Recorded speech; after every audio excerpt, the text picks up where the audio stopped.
Validité du congé pour vendre, précision des informations requises.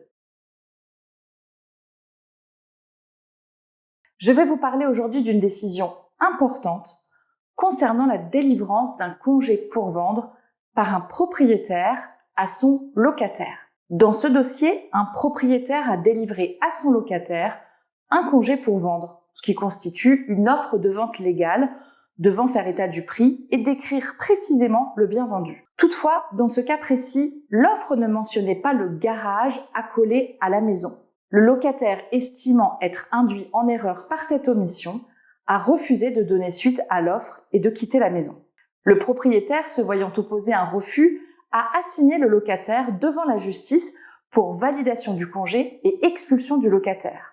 Le locataire s'est défendu en affirmant que le manque de précision dans la description du bien vendu constituait un vice, l'empêchant de connaître avec certitude les conditions exactes de la vente. Selon lui, cela rendait le congé invalide.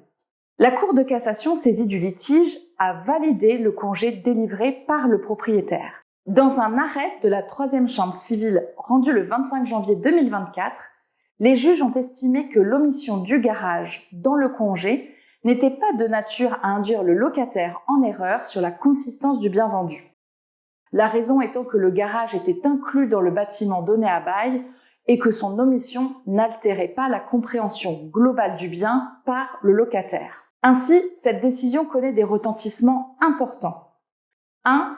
Pour les propriétaires. Cette décision clarifie que des omissions mineures dans la description du bien vendu dans un congé pour vendre ne rendent pas nécessairement le congé invalide, tant que ces omissions n'induisent pas le locataire en erreur sur la consistance globale du bien. 2.